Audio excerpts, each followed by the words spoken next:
또 오늘 민수기 24장 1절에서 9절 말씀을 통해서 하나님의 이야기, 하나님이 만들어 가시는 이야기란 제목으로 함께 말씀을 우리가 나누도록 하겠습니다. 이 민수기 내용은 여전히 이스라엘 백성들의 광야에서 보내는 그 이야기들입니다. 그런데 24장 지금 이 시기는 이스라엘 백성들이 광야 생활을 한 지 40여 년이 되었습니다. 머무를 곳이 없어 메마른 땅을 떠돌아다니던 시간이 어느덧 40년이 되었습니다. 그들이 중간중간에 차라리 애굽에 종으로 있던 때가 더 낫지 않았느냐라고 불평할 만큼 쉽지 않은 여정이었습니다. 어려운 환경보다도 그 환경에 이렇게 오랫동안 이끌어가시는 그 하나님의 뜻을 알지 못해서, 이해하지 못해서 그게 아마 더 어려울 수도 있었을 것입니다. 그럼에도 불구하고 이스라엘 백성들이 여러 가지 그 우여곡절 끝에 하나님을 붙들고 그 광야 40년의 시간을 견뎌왔습니다. 정확하게 말하면 하나님이 그들을 붙들고 오신 것입니다. 하나님의 은혜라는 것이 그렇습니다. 우리가 하나님을 붙들고 우리가 하나님을 포기하지 않고 따라가는 것 같지만 사실은 하나님이 우리를 포기하지 않으시고 하나님이 우리를 붙들고 계시기 때문에 우리가 이때까지 하나님을 따라갈 수가 있었던 것입니다. 여러분, 이스라엘 백성들의 모습은 바로 그렇습니다. 광야에서 이스라엘 백성들이 하나님을 붙들었던 것이 아니라 하나님이 그들을 붙들고 계셨어요. 떠나가지 못하도록 하나님이 정하신 뜻대로 포기하지 않으시고 그 백성들을 지켜오셨던 것입니다. 그래서 이 발람의 축복에서 나온 것처럼 하나님은 후회하심이 없다라고 말씀하고 계십니다. 그 백성을 선택함에 있어서, 그 백성들을 이끌어감에 있어서 하나님은 조금도 후회하심이 없으시다. 이게 하나님의 은혜인 것입니다. 오늘날 우리가 하나님의 은혜는 무엇인가 했을 때 내가 하나님을 열심히 최선을 다해서 붙드는 그런 모습보다도 하나님이 내가 어느 때든지 넘어졌을 때든지 연약할 때든지 붙들고 계신 그것이 하나님이 우리에게 베푸시는 은혜인 것입니다. 그래서 발람이 모압 왕의 청탁을 받아서 이스라엘 백성들을 저주하려고 했을 때 하나님이 금하신 말씀이 있습니다. 한번 오늘 말씀 아닌데 22장 12절 말씀 함께 읽어보겠습니다. 시작. 하나님이 발람에게 이르시되 너는 그들과 함께 가지도 말고 그 백성을 저주하지도 말라. 그들은 복을 받은 자들이니라. 이스라엘 백성들이 과연 우리는 복을 받은 자들인가 라는 이 회의적인 생각을 가지고 있을 즈음에 하나님은 분명하게 무엇이라고 말씀하시냐면 그들은 축복을 받은 백성들이다. 이렇게 말씀하고 계신 것입니다. 왜냐? 하나님이 그들을 변함없이 붙들고 계시기 때문입니다. 모압 왕은 이 축복과 저주를 잘하는 이 발람을, 주술사 발람을 불러내서 초청해서 어떻게 해서든지 이스라엘 백성들의 허물을 드러내고 그들을 저주하려고 했는데 하나님이 결코 허락하시지 않는 이유가 여기에 있습니다. 하나님이 그 백성들을 붙들고 계시기 때문에, 함께 하시기 때문에 하나님이 봤을 때는 연약함이 있고 허물이 많을지라도 하나님 외에 그 누구도 이스라엘 백성들을 저주하거나 험담하거나 그들을 비난하지 못하게 하신 것입니다. 하나님 안에 하나님의 붙들린 백성들의 은혜가 여기에 있습니다. 여러분, 우리가 하나님을 믿고 따르는 가운데 우리 가운데 들리는 소리들이 있습니다. 너는 과연 하나님의 은혜를 입은 자라고 할 수 있느냐? 라는 그런 소리가 들릴 때가 있습니다. 우리가 이스라엘 백성들과 같이 광야와 같은 길을 걸어갈 때 우리 안에 그러한 음성이 들립니다. 과연 하나님이 너를 돌보시고 있는 것 같으냐? 하나님이 너에게 관심을 주고 있는 것 같으냐? 그러한 음성이 들려요. 여러분, 그런데 기억하시기 바랍니다. 하나님이 우리를 복되게 하셨다는 것은 한때의 모습이 아니라 우리 삶의 전체의 모습인 것입니다. 한때를 보면 우리가 마치 하나님의 돌보심을 받지 못하는 것 같고, 한때를 보면 하나님의 은혜를 잊지 못한 자의 모습인 것 같은데, 그 삶의 전체를 보면 여전히 하나님이 우리를 붙들고 계시고, 우리는 하나님의 은혜 안에 머물고 하나님이 예비하신 그 길로 나아가고 있다는 것입니다. 하나님께서 아브라함을 불러내셔서 아브라함에게 말씀하시길 너는 복이 될지라 라고 말씀하셨어요. 복이 될지라. 복을 누리라가 아니라 복이 될지라 하셨는데, 그 의미는 뭐냐면 아브라함에게 하나님이 주시는 복은 어느 한때 어느 한 곳에서, 특정한 곳에서 누리게 될 복을 말씀하시는 게 아니었습니다. 복이 되라는 것은 그 삶 전체가 하나님 은혜 안에 머무는 삶이 되게 하신다는 의미였습니다. 아브라함도 고난을 받았고, 또 광야길을 걸었고, 또 하나님 앞에 넘어지고 실수할 때가 있었습니다. 그러함에도 불구하고 그의 삶을 복이라 하신 것은 그의 삶의 부분이 아니라 그의 삶의 전체적으로 봤을 때 하나님의 복을 받은 자의 삶이라는 것입니다. 여러분, 우리의 삶이 그와 같습니다. 전체적으로는, 우리가 부분적으로는 우리 안에 연약함이 참 많습니다. 또 아픔이 있고요, 어려움이 있습니다. 그랬는데 그 부분을 하나님은 전체적으로 모아서 결국에는 하나님의 은혜를 누리는 삶을 살아가게 하는 것이 하나님이신 것입니다. 여러분, 우리 안에는요, 우리 하나님 믿고 따라가는 동안에는 그 안에는 고난도 있고 아픔도 있고 실패도 있습니다. 그런데 이스라엘 백성들의 모습을 봐도 그러한 그들의 삶의 모습 속에 고난도 있었고 실패도 있었고 아픔도 있었는데, 그것이 결말이 아니라 그것이 과정이었다라는 것입니다. 하나님의 은혜를 누리기 위한, 하나님이 허락하시는 복을 누리기 위한 하나의 과정들이었다라는 것입니다. 우리가 생각해 봤을 때 복이라는 것은 그 자체적으로는 의미가 되어지지 않습니다. 가나안 땅이라는 것은 그 자체적으로 복이 되는 것이 아닙니다. 그곳에 이르기까지 애굽에서의 학대와 그런 어려움들, 광야의 그 고난들이 있었을 때에 가나안 땅이 그들에게 진정한 복으로, 축복된 땅으로 받아들여지게 되는 것입니다. 하나님이 우리를 인도하심이 그렇습니다. 복 자체는 의미가 없습니다. 그 과정에 이르기까지 하나님과 동거동락하며 나아가는 그 삶이 있기 때문에 하나님이 주시는 은혜를 은혜로서 우리가 받아 누릴 수 있게 되는 것입니다. 여러분, 우리의 삶도 여전히 마찬가지입니다. 우리에게는요, 버려지는 시간이 없습니다. 때로는 그 순간을 기억하고 싶지 않고 그 과정을 다시는 돌이켜보고 싶지 않은 그러한 어려움과 아픔들이 있었을지라도 그 시간은 버려지는 시간이 아니다라는 것입니다. 결국에는 하나님께서 그와 같이 우리가 연약하고 어려움이 있었는데 이와 같이 하나님이 우리에게 은혜를 베푸셨다라는 일들을 하나님이 만들어주실 것이기 때문입니다. 여러분, 우리가요, 하나님 믿고 따라가는 가운데에 삶을 부분적으로 보지 마시길 바랍니다. 우리의 삶은 부분적인 게 아닙니다. 우리의 삶은 하나의 이야기입니다. 하나님이 은혜를 주시는 하나의 구원의 스토리인 것입니다. 여러분, 이와 같이 하나님의 동행할 때에 하나님이 그와 같이 우리를 인도해 가시는데 그 인도하심을 따라갈 때 우리가 기억해야 될 원리가 있습니다. 그건 뭐냐면, 우리가 힘들고 어려울 때는 우리가 버림받은 것이 아니라, 우리가 외면받은 것이 아니라 오히려요, 하나님이 우리랑 가장 가까이 계시는 때라는 것을 기억하시기 바랍니다. 하나님은요, 우리가 연약할 때에 우리를 더 긍휼히 여겨주시고 함께 하시는 분입니다. 왜?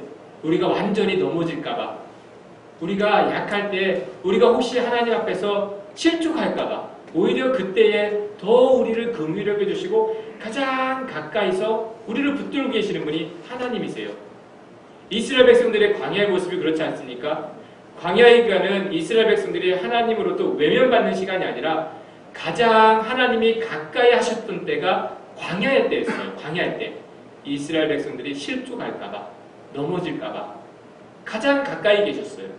그런데요, 반대로 우리가 하는 모든 일이 평안하고 잘 될 때는요, 하나님이 우리랑 딱 붙어 있어서 안심할 그런 때가 아니라 오히려 우리가 더욱 하나님을 가까이 해야 할 때입니다. 우리 안에 문제가 없을 때, 우리 안에 하나님이 주시는 은혜가 넘칠 때, 평안할 때는 여러분, 이게 하나님이 나와 함께 하시는 은혜구나 라는 그런 생각보다는 이때 내가 하나님을 더 가까이 해야 되는 때이구나 라는 것을 기억할 줄 알아야 됩니다. 여러분, 그렇지 않으면 우리가요, 평안한 중에 하나님을 잃어버릴 수가 있어요. 놓쳐버릴 수가 있어요. 여러분, 이스라엘 백성들의 진정한 시험과 위기는요, 이 광야가 아니라 사실은 가나안 땅이었습니다. 광야에서는 그렇게 특별히 위기라든지 또 하나님을 잃어버릴까 그렇게 큰 걱정이 없었어요. 왜? 하나님이 그들과 함께 거하셨기 때문에 그랬는데 그 광야를 벗어나서 가나안 땅 이스라엘 백성들은 위기였습니다. 왜? 풍요로운 중에 평안한 중에 하나님을 찾지 않을 때가 더 많아질 것이기 때문입니다. 그래서 여러분, 이 이스라엘 백성들이 가나안 땅에 들어가서 자리를 잡은 이후에 여호수아가 이스라엘 백성들에게 다음과 같이 이 경고한 말이 있습니다. 여호수아서 23장 16절 말씀 함께 읽겠습니다. 시작. 만일 너희가 너희 하나님 여호와께서 너희에게 명령하신 언약을 범하고 가서 다른 신들을 섬겨 그들에게 전하면 너희에게 주신 아름다운 땅에서 너희가 속히 멸망하리라. 그 복을 누리는 그때 하나님이 이제 우리에게 모든 것을 허락하셨다라고 안심한 그때 하나님을 더욱 찾지 아니하면 그 아름다운 땅에서 속히 망하게 된다는 것입니다. 이러한 말씀들의 의미는 하나님의 복은 결코 환경 그 자체가 아니라 하나님이 함께 하시는 그 순간이 우리에게 복이다라는 것입니다. 나로 하여금 하나님을 더욱 붙들게 하는 환경이라면 광야일지라도요, 그때가 은혜의 때이고요. 나로 하여금 하나님을 찾지 못하게 하는 환경이라면 그것이 가나안 땅이라고 할지라도 우리에게는 위기의 순간인 것입니다. 여러분, 하나님은요, 우리가 광야와 같은 환경에서 살기를 원하지는 않습니다. 광야는 우리의 목적지가 아닙니다. 하나님은 처음부터 이스라엘 백성들을 가나안 땅으로 인도하시려는 약속과 계획이 계셨어요. 여러분, 그런데 다만 하나님은 무엇이 하나님의 복인지 분명하게 알게 하시기 위해서 그러한 과정들도 우리가 감당하게 하시는 겁니다. 그들이 누릴 은혜에는 이 가나안 땅에 있는 것이 아니라 바로 하나님이 그 순간부터 그들을 가나안 땅으로 인도하시기로 작정하시고 그들을 불러내신 그 순간부터 이미 하나님의 은혜는 그들과 함께 있었다라는 것입니다. 여러분, 그래서 발람을 통해서 하나님이 이스라엘 백성들이 받고 있는 은혜가 무엇인지 드러내고 있어요. 여기서 발람이라는 사람은 이스라엘 백성들을 축복하기 위해서 온 것이 아니라 모압 왕의 청탁을 받아서 이스라엘 백성들을 저주하기 위해서 왔어요. 그랬는데 한마디도 그 입술에서 하던 대로 저주가 안 나옵니다. 오늘 1절 말씀에서처럼 이 발람이 자기가 이전에 쓰던 술수를 더 이상 쓰지 않는다는 말이 있잖아요. 이 주술사 발람은 온갖 술수를 써서 할 수만 있으면 저주하는 사람입니다. 그랬는데 그 모든 자기의 술수가 통하지가 않아요.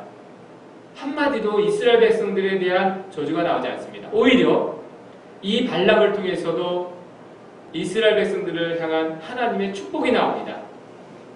하나님의 이 축복이 이스라엘 백성들에게 이와 같이 넘치다는 것을 드러내주고 계십니다. 그래서 오늘 2절 말씀 보면 함께 보겠습니다. 2절 말씀 같이 읽습니다.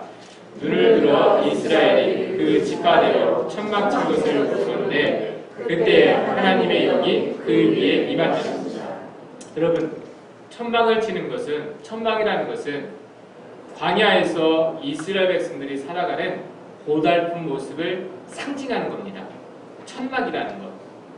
40년에 이르는 시간 동안 반듯한 어떠한 거처 없이 늘 쳤다 거두었다는 이 천막을 치고 살아온 이스라엘 백성들의 모습을 대변해주고 있어요.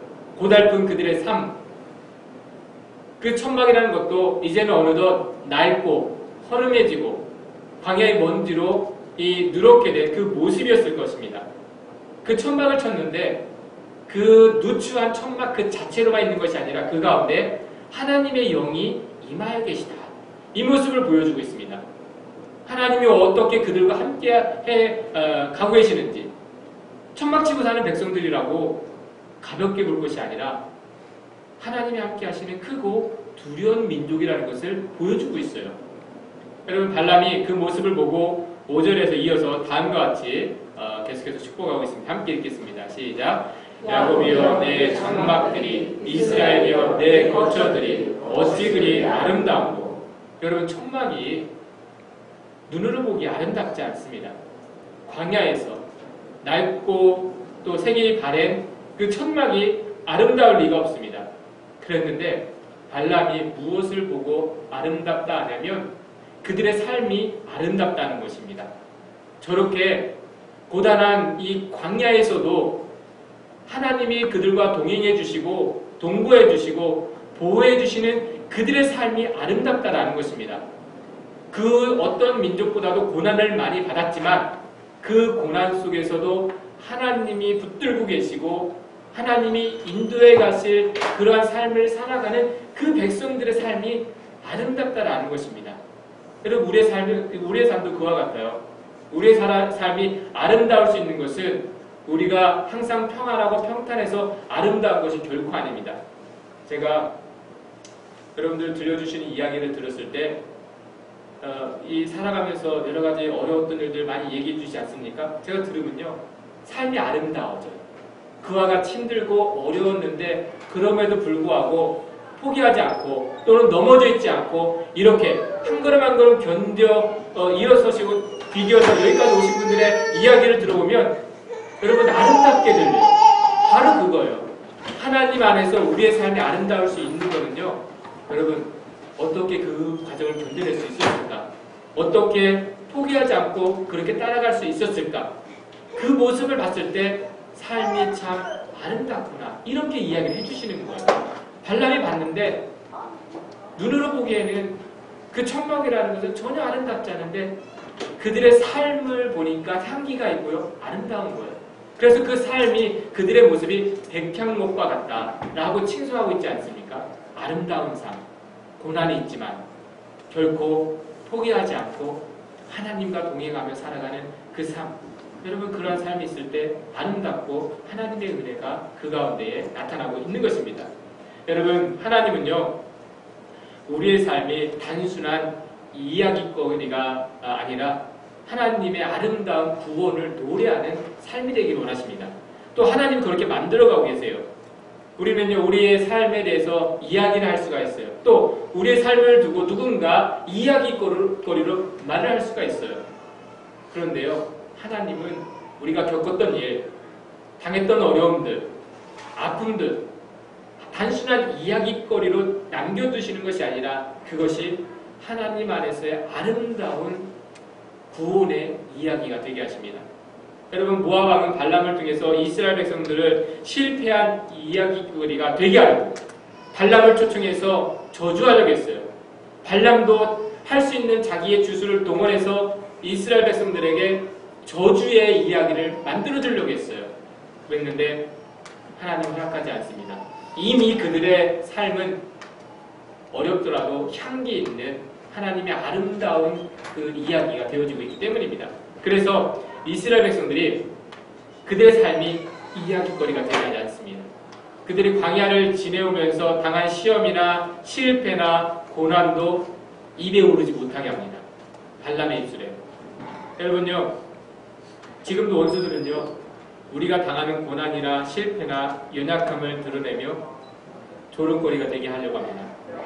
사람들의 이야기거리가 되게 만듭니다. 그리고 그런 말들을 우리가 또 듣게 하여서 우리로 하여금 좌절하고 낙심하게 만듭니다. 여러분, 그러나 기억하시기 바랍니다. 하나님은 우리가 연약할 때 오히려 하나님의 특별한 이야기가 되게 하시는 분입니다. 사람들이 볼 때는 이 하나의 이야기거리가 될 수 있지만 우리의 삶이 하나님 안에서는 특별한 이야기예요. 우리의 삶이. 우리가 넘어진 것조차도, 우리가 연약한 것조차도. 여러분, 그래서 하나님께서 어떠한 경우에 있어도 하나님이 우리를 친자녀처럼 책망하고 징계하실 수는 있어도 절대로 원수들의 조롱거리는 되지 않게 하십니다. 그래서 우리에 대한 그 하나님이 어떻게 위하시는지 9절에서 다음과 같이 말씀하십니다. 9절 말씀 함께 보겠습니다. 시작.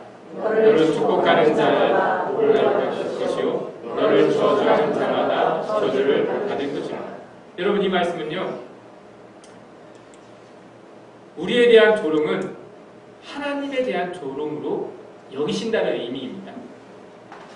너를 축복하는 자는 나를 축복하는 것이고 너를 저주하는 자는 나를 저주한다는 것은 무엇이냐면, 이제 하나님의 사람의 삶은 그 사람이 알아서 살아가는 것이 아니라 그 사람의 삶을 만들어 가시는 하나님의 이야기가 되는 거예요.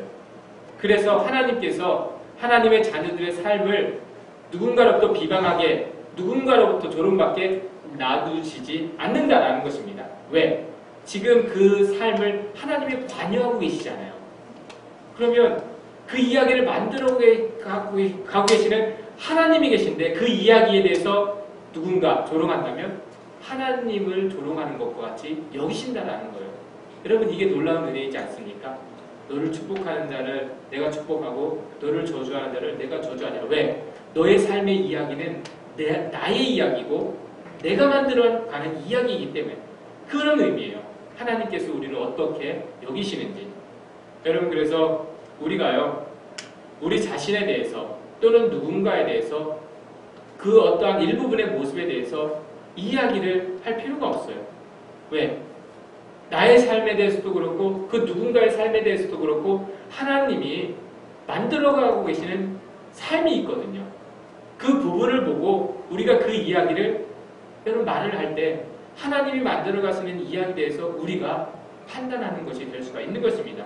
여러분, 우리에 대해서나 나 자신에 대해서나 누군가에 대한 이야기나 그 과정은 오직 하나님께 속해 있다는 것을 여러분 기억하시길 바랍니다.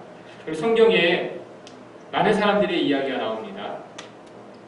그 이야기들을 부분적으로 보면 각 사람의 연약함과 허물이 드러나 있어요.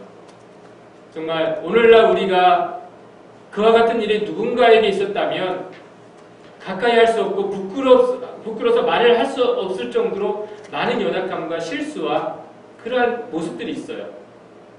그런데 성경은요, 그러한 일들이 단지 그 사람의 이야기거리가 되도록 내버려두지 않습니다. 하나님이 오히려 어떻게 그들의 삶을 다루셨는지 전체적으로 하나님의 구원의 이야기가 되게 하고 계십니다. 성경을 보면 그래요. 한 사람 한 사람의 연약함과 아픔이 있었지만 하나님이 그 사람의 전체적인 삶을 하나의 하나님이 만들어가신 구원의 이야기, 은혜의 이야기로 만들어가시고 우리에게 그 이야기를 전해주고 있는 것을 우리가 보게 됩니다. 여러분, 이스라엘 백성들의 삶이 그래요. 부분적으로 보면 광야에서 실패한 고난에 대한 이야기인 것 같습니다. 그랬는데 전체적으로 보면 하나님께서 동행하시는 놀라운 구원의 이야기가 되고 있는 것입니다. 모압 왕이 어떻게 해서든지 이스라엘 백성들을 저주하려고 했지만 하나님의 이야기에 그들의 저주가 들어오지 못하게 합니다. 하나님이 만들어 가시는 구원의 이야기에 그들이 개입하지 못하게 만드십니다. 여러분, 마찬가지예요. 우리의 삶은요, 하나님 외에 그 무엇이 개입할 수가 없어요. 우리가 때로는 연약해서 우리가 아프고 힘들고 연약하게 넘어질 때가 있지만 다른 그 무엇이 개입해서 우리의 삶을 그렇게 넘어지게 만드는 것이 아닙니다. 하나님은 우리를 그 가운데서 일으켜 세워주실 것이고 결국에는 하나님의 구원을 노래하는 삶의 이야기가 되게 하실 것입니다. 여러분, 언제든지 하나님이 나의 삶을 만들어가고 계신다는 것을 기억하시고 그 하나님에 대한 늘 기대를 가지고 나아가시는 저와 여러분들 되시기를 주님의 이름으로 축원합니다. 기도하겠습니다. 살아계신 아버지 하나님, 오늘 이민수기 24대 말씀을 통해서 이스라엘 백성들이 하나님의 어떠한 은혜를 받았는지 어떠한 복을 누리는 자들인지 우리가 깨닫게 됩니다. 이와 같이 오늘날에도 하나님이 우리를 생각하시고 우리와 함께 하시고 우리를 복되게 하시는 줄 믿습니다. 겉으로 나타나는 모습은 초막을 짓고 살아가는 모습일지라도 그 가운데 하나님이 임재하여 계시는 아름다운 우리의 삶이 되게 하여 주시옵소서.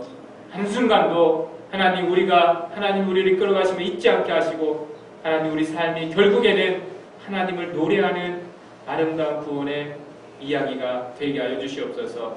매일매일 삶이 하나님께서 만들어 가시는 이야기가 되게 하여 주시옵소서. 아버지 하나님, 이를 통해서 우리가 하나님을 찬양하는 삶이 되게 하여 주시옵소서. 감사드리며 예수 그리스도의 이름으로 기도드리옵나이다. 아멘.